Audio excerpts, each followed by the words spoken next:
Assalamu alaykum, qadrdan ko'rarmanlar. Sizlarning diqqatingizga Qozog'iston Uyg'urlari kanalidagi xabarlar programmasini havola qilamiz. Hozirlarda Qozog'iston Uyg'urlari munosabatlik yangiliklarni sunmoqchimiz. Sizlar bilan xabar bo'limining yurgizuvchilari Shahniza Aziz qizi va Ilhom Molut. Samimiy xabarlar bizning kanalimizda. Ассаламу алейкум, дорогие зрители! Вы смотрите программу «Новости» на канале «Казахстан Уйгурлары». Предлагаем вашему вниманию новости и анализ материалов о жизни уйгуров Казахстана. С вами ведущие блока новостей Илхам Молут и Шахниза Азиз кызы. Здесь делают честные новости. Qadrdan ko'rarmanlar. Barcha musulmon jamiyatini kelib kirgan Muborak Ramazon oyi bilan tabriklab, oilaviy xotirjamlik, tan salomatlik tilamoqchimiz. Tutgan roza, qilgan ibodatlarimiz qabul bo'lg'ay. Дорогие зрители, поздравляем всех мусульман с наступлением священного месяца Рамадан. Желаем здоровья и благополучия вам и вашим семьям. Пусть Аллах примет наш пост и дуа.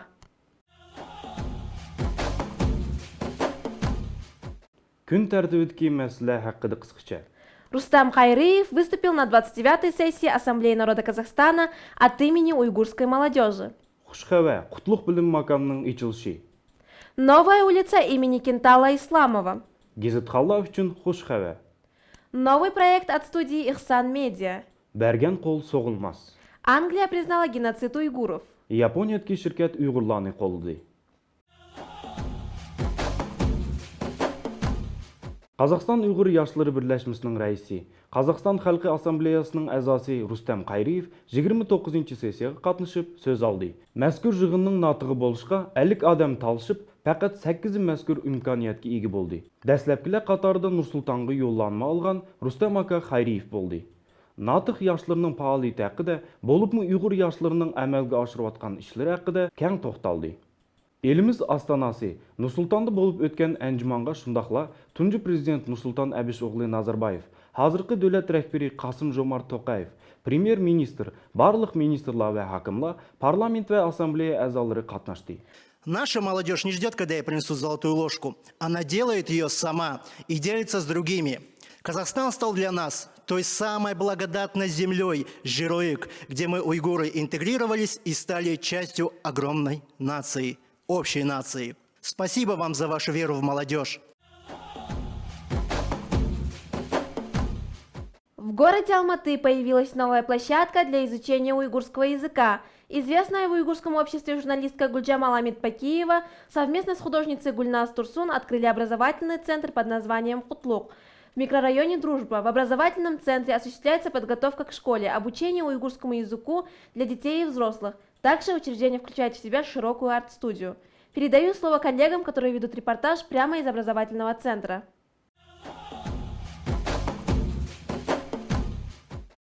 Улуг анының жүрек сөзіні аңылдым дәсләп аны тылымдын.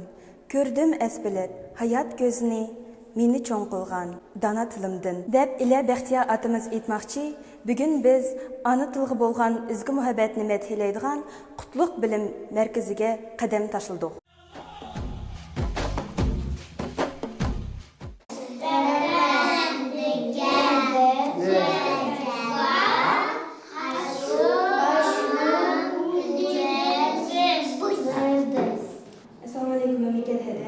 Бүгінгі күнде бөдекленің мектеп кіші тәйір болуш мұхимлығы хақыда қысқаша етіп өтсіңіз.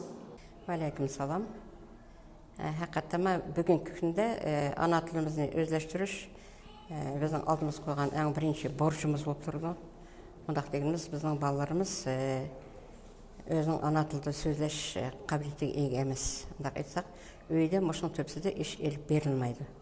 Мектепке келген бала өзінің ана тілді сөйлешіне, санашны, сөретке қарап сөйлешні, адди өзіміздің тұрмышқа пайдаланып жатқан сөздерімізді біліш керек.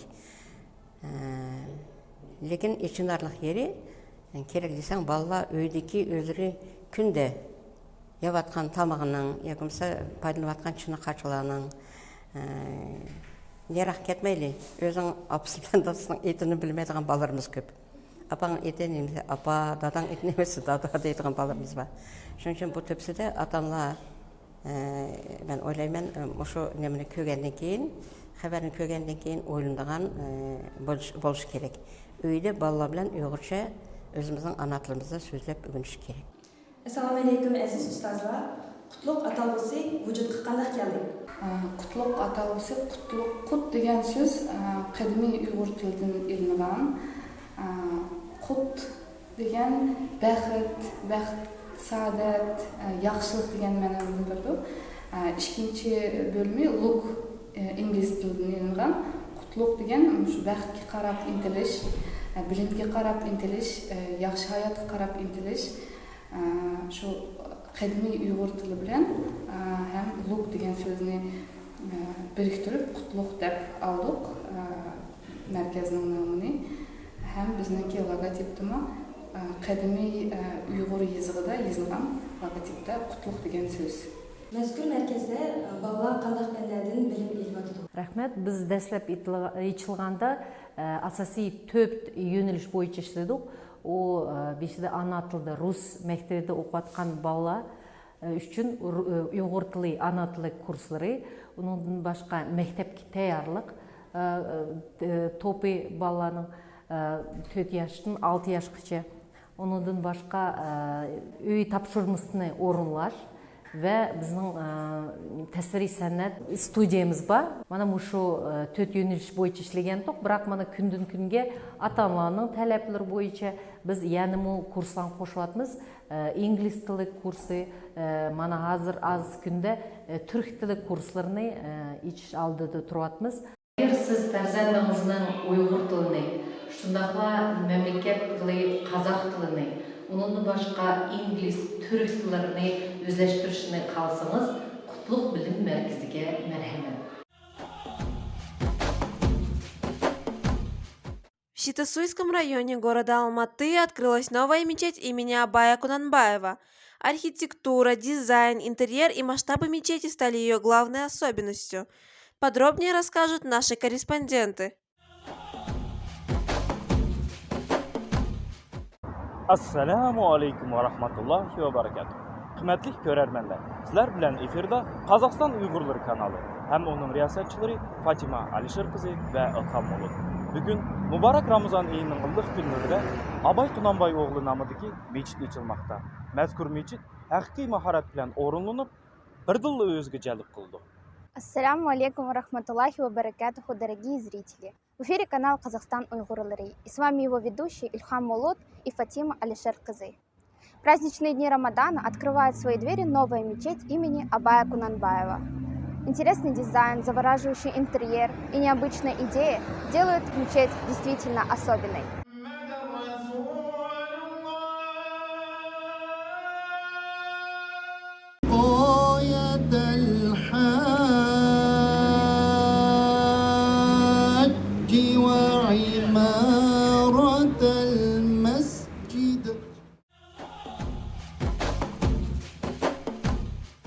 Скорбная новость. На днях ушел из жизни многоуважаемый жигитбиши Султан-Кургана Гайрат Ака Мамиталиев. Для уйгурской общины это огромная потеря. Гайрат Ака был действительно хорошим человеком, который ставил в приоритет благополучие жута, стремился помочь каждому и с честью выполнял свой долг перед народом. Выражаем искренние соболезнования его близким и родным. İmanı yoldaş ruhi cenneti bolsun. İnna lillahi ve inna ilayhi raciun. Hakikaten biz Allah'tan keldik, Allah'a qaytımız. Yaqında xalqimizga keng tonilgan tilshunos olim, bilim va ilm yo'lida tinmay emgak qilib kelayotgan shaxs Olimjon Tilvoldining 60 yoshlik tavalludi nishonlandi. Elimizdagi epidemiologiyalik sharoitga muvofiq ziyolni tabriklash marosimi onlayn uslubda bo'lib o'tdi. Anjumonga qatnashuvchilar Olimjon akaning ilm yo'lida qilgan emgaklarini alohida tilga ilib, uning odimiylik xislatlarini nazarsiz qo'ymadi. Fursatni foydalanib, biz ham uningga tan salomatlik, xotirjamlik va baxt saodat tilamoqchimiz. 60-bahoringiz qutlug' bo'lsin. В Уйгурском районе завершился процесс переименования улиц, о котором мы говорили в предыдущих выпусках. Теперь улица Кентала Исламова переименована в улицу Аль-Фараби, улица Нуршидина Апазова в улицу Абая, улица Абдуллы Розыбакиева в улицу Мукагали Макатаева. Видному общественному деятелю, почетному гражданину Уйгурского района Кенталу Бакиевичу Исламову также была присвоена улица в новом микрорайоне села Чунжа. Uyghur Avazı geziti en köp okulduğan 5 gezitin qatarıga kirdi. İsmi dunyoga tonilgan Qozaq ziyolisi Ahmet Baytursunov ta'kidlagandek, gezit xalqning ko'zi, qulug'i va tili. Haqiqatanmi xalqimizning ko'zi, qulug'i va tiliga aylangan, millatimizning go'hiri bo'lgan Uyg'ur ovozining utig'i Qozog'istonlik har bir Uyg'urni shodlikqa bo'laydi desak, mubolag'a bo'lmas. Uyg'ur ovozi faqatla axborot ko'zi emas. Uni inson bo'yidagi izgut xislatlarni tarbiyalaguchi qurol desak ortiq bo'lmas. Uyg'ur ovozi tilni rivojlantirib, odamzod saviyasining taraqqiyotiga ijobiy ta'sir yetkazayotgan ta'lim-tarbiya masalasida muhim rol atqarayotgan xalqning jonkuyari. Говоря об уйгурских СМИ, которые функционируют на территории Казахстана, невозможно не упомянуть газету «Азия Бюгюн». Газета выпускается на 2 языках – уйгурском и русском. В ней публикуются последние политические новости из жизни нашей страны, материалы об истории и культуре уйгурского народа, о различных культурных мероприятиях. Дорогие друзья, пользуясь моментом, хотим напомнить, что продолжается подписка на печатные издания на второе полугодие 2021 года. Не забудьте, пожалуйста, продлить свою подписку на республиканские и уйгурские газеты «Уйгур Авазы» и «Азия Бюгюн» «Азия сегодня». Qimmatlik ko'rarmanlar, fursatni foydalanib, 2-20 yillikqa mushtiri to'plash mavsumining boshlanganligini yodingizga solamiz. Millatimizning bebaho boyligi bo'lgan Uyg'ur Ovozi, Aziya Bugun gazetlariga yozilishni unutmang. Tövəndə gazetlarimizning, turoqli o'qirmonlarimizning issiq inkoslarini diqqatingizga sunamiz. Men Jev Sanjan, Uyg'ur nasi cho'nja isim turg'uniman. 2006-yili Abdulam Ushorov, Toshkul Ziyarova, Turg'anjon Hamrabaqev va boshqa texniklik muharrirlar boshqaruvidagi Aziya Bugun gazetining chiqishiga yo'riq ko'rginiga intayin xursand bo'ldik. O'zim bu gazetga mushtirib bo'lgani 15 yil bo'ldi. Aziya Bugun ko'ngildan chiqadigan gazet. Uyg'ur Ovozi gazeti millatimizning nomi bilan atilgan birdan-bir söyümlük gazetimiz. Bu bizning ovozimiz. Gazetimizning mazmunliq chiqishiga, mushtiri to'plashda, tarqitishda men Uyg'ur degan har bir inson ayanmay kuch chiqarishi kerak. Bu yerda men Uyg'ur nahiyasida yuz berayotgan bir ishni maqtanish bilan aytqim keladi. Bizning yoshlarimiz har yili yangi yillik so'g'aritida ota-onasiga yoki aziz jonlariga Uyg'ur ovozining kvitaniyasini topshirishni odatga aylantirdi. Bu bo'lsa-mu bizning yoshlarimizni mushu gazetga bo'lgan qiziqishi, ishonchi va hurmati deb o'ylayman. Qani qarindoshlar, Uyg'ur ovozi gazetiga mushtiri bo'lishni davomlashtiraylik. İhsan Media Ramazan ayının başlanışıga münasibetlik yeni uslubda programlarını görermenlerinin diqqatiga havola qildi. İftar vaqtidan 1 saat burun başlanadigan programlar toplumi xalqimizning diniy savodini oshirishga qartilgan. İslam dinini haqiqatanmi yaxshi bildigan olimlar ana tilimizda dinimiz to'g'risida ma'lumot berib qo'ymay, naq maydonda ko'rarmanlarning savollariga javobni qaytardi. Qaytlanmas mümkünçülükni o'tkazib olmay, İhsan Media kanaliga yozlayli ham diniy savodimizni oshirayli. أعوذ بالله من الشيطان الرجيم بسم الله الرحمن الرحيم الحمد لله رب العالمين ولا عدوان إلا على الظالمين والصلاة والسلام على سيدنا محمد وعلى آله وأصحابه أجمعين أما بعد السلام عليكم أزيز قيرنداشlar Allah haq subhanahu wa ta'ala hammamizningki tutqan ro'zlarimizni qabul qilg'ay. Bugun mana Allah haq subhanahu wa ta'alaninki xolishi bilan yana yuz tirani ko'rishga nasib qilgan ekan. Allohga son sanoqsiz hamd va shukrlarni aytamiz. Bugungi kunlikda barchamizning hayotiy materiallik ahvolga zich bog'langan ekanligi hech kim uchun sir emas. Mehribonlik, rahim, qo'rshigan muhitga bo'lgan muhabbat kabi odamzod bo'yidagi eng esil xususiyatlar bo'lsa, zamonaviy insonda kamdan-kam uchrashmoqda. Boshqalarga yordam qilishni o'z muvaffaqiyatidan ustun qo'ygan jonlar sonimi afsus ko'p emas. Lekin har holda ushbu ijobiy xususiyatlarning egalari oramizda bor. 11 ayning sultoni bo'lgan muqaddas Ramazon oyining boshlanishi bilan elimizga alohida barakat kirdi desam ortiq bo'lmas. Sahovatlik xislatlarning bo'yiga sindirgan qarindoshlarimiz xayrixohlik choralarini amalga oshirib kelmoqda. Aka-adlarimiz butkul elga ulgu ko'rsatib, muhtojga qo'lni sunmoqda. Дуканларда мехрибонлык себетлери пайда болды. Мүмкүнчүлүгүң болса калдырып, муктаж болсаң сыйланган затны элиш имканаты ярылтылды. Бу болсуму милләтимиздин бойгу сынган адемийликтин белгиси, хакыйкый мусулманчылыктын нишаны. Dünya xəbərlərdən uçur. 22 апреля Палата общин английского парламента официально признала действия Китайской Народной Республики по отношению к уйгурам геноцидом. Эта новость повергла в шок широкую общественность. Таким образом, Великобритания стала 4-й страной, признавшей действия китайского режима по отношению к уйгурам геноцидом. Ранее это были такие страны, как Америка, Канада и Нидерланды.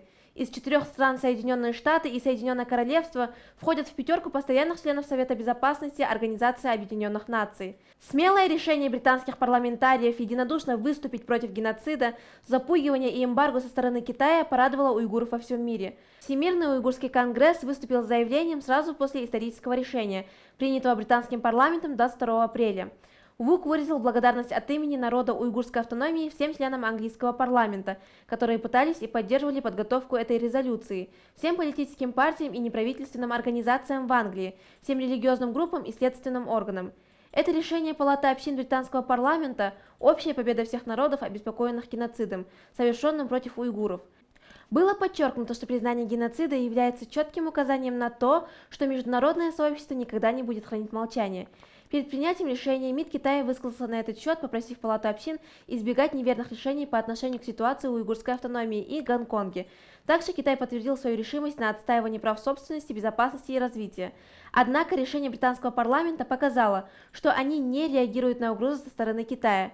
Все члены Палаты общин Великобритании, включая консервативную партию, крупнейшую оппозиционную партию, шотландскую националистическую партию, партию Демократического союза Северной Ирландии и Народную партию, выразили свою точку зрения по этому вопросу и выразили полную поддержку законопроекту от госпожи Нусрат Гани. Кагаме деп атылдыган Япониянын эң чоң кызылмылык кыям ширкети уйгур автономиясыдан чыгарылган мәзкур мәхсулатны импорт кылышны токтатты. Бу болсымы Кытайнын уйгурларга каршы жүргүзүп аткан саясатыга, болупму мәжбүри эмгек түзүмгө каршы колунуп аткан кадам. Япониядагы Nikkei Asia торунун хабар кылышча, бу карарнын чыгышыга кишилик хукуктун бузулушу себепчи. Dünya Uyghur Qurultayının Yaponiyadagi vakili İlham Mahmud әпәндінің ta'kidlashicha, mazkur elda Uyg'urlarga qarshi yurgizib atgan faoliyat sababidan Uyg'ur avtonomiyasi bilan savdo aloqasini uzish oldida turgan shirkatlarning soni o'sib kelmoqda. Atab o'tish kerakki, Yaponiyada Kagame shirkati dastlabki bo'lib, Xitoy Xalq Jumhuriyati bilan bo'lgan savdo aloqasini uzdi. 22 апреля в своем выступлении в парламенте Литвы госпожа Довель Сакалин сказала следующее, что действия китайских властей против уйгуров полностью понимается Организацией Объединенных Наций в контексте Конвенции о ликвидации всех форм расовой дискриминации. Отметив, что геноцид, совершаемый китайским режимом против коренных народов на основе уйгуров в уйгурском Туркестане, был доказан множеством аргументов. Она сказала, что литовский парламент должен поспособствовать искоренению уйгурского геноцида. В парламентском собрании Литвы по вопросу признания геноцида уйгуров приняли участие видная уйгурская активистка из США Рейхан Есет, председатель молодежной партии Германии, член Европарламента Рейнхард Бутикофер, член Палаты общин Великобритании Том Тугенхат, также представители более десятка международных организаций. Они поддержали резолюцию, которую предложила госпожа Доуэль Сакалин. Также было подчеркнуто, что неизбирательное преследование уйгуров в Китае подчеркнуло тот факт, что это геноцидная резня. На этом наша программа подходит к завершению. В эфире был канал Казахстан Уйгурлары с программой «Новости». Здесь делают честные новости. Біздің программамыз мошның білән тамам. Эфирді болған Қазақстан Уйгурлары каналы хәбәрләр программасы. Сәмми хәбәрләр біздің каналымызда.